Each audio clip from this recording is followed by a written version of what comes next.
One of my favorite memories from that first season that the Titans existed was that game against London. I believe it was a Sunday afternoon. You guys get your first win in franchise history, and it seems like you guys didn't beat the Lightning for a long time after that. I was just wondering, if that game, holds a place in your heart, if you remember it at all, or if you have any other memories from that first year playing with the Titans. That was nice. That's a really nice memory, but there's so many. And like from a player's perspective, I have so many good memories, but they were all muted by the memories as a coach, because I accepted a role and a position that a lot of people would say I wasn't ready for, that at a brief period in time, I didn't know if I was ready for it. But I had some really good life coaching from my family, particularly one of my cousins, who told me that the opportunity wouldn't have been presented if I weren't ready. And she told me to walk into that decision boldly.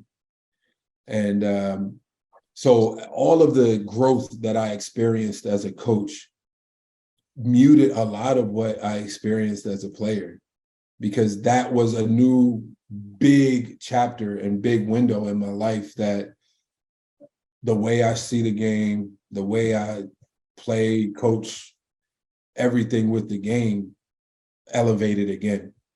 And those memories stick out to me a bit more. My first win as a head coach, and the guys I'm a pretty even kill kind of guy now. I'm passionate, but my dad would always say, "Don't ride the highs too high or the lows too low." So I got the win. I'm just thinking, yeah, we prepare. We're supposed to win a game, and I come back in the locker room, and the guys are just going crazy, throwing water on me, and all of this, and it felt great. It felt great to see them be that happy, that excited, and feel that good, because that's what I want to see. I want to see the guys that I'm tasked with leading enjoy their job.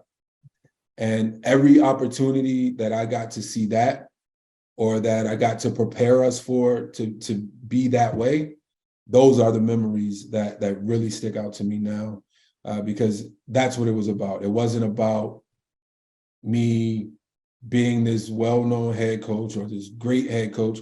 I just wanted to be a guy who facilitated opportunities for other people to grow their career, to have fun in their career, and to feel safe in their career. That was a great moment that you mentioned. And obviously it was caught on video, the water all over in the locker room. Super exciting times. You talked about, when you were getting the opportunity to be a head coach, and, you kind of even doubted yourself if you were able to do it. What were those doubts, if you don't mind me asking? I had never done it before. First and foremost, like, not only had I not head coached in this league or head coached at a professional level, but I hadn't even been an assistant. At times I would consider myself, at least in my own head, able to assistant coach, because I liked to pay attention to all aspects of the game, all aspects of how different things affected every player that I was a teammate with. Like I paid attention to those things as a player. So I knew how to understand and relate to players. That gave me confidence.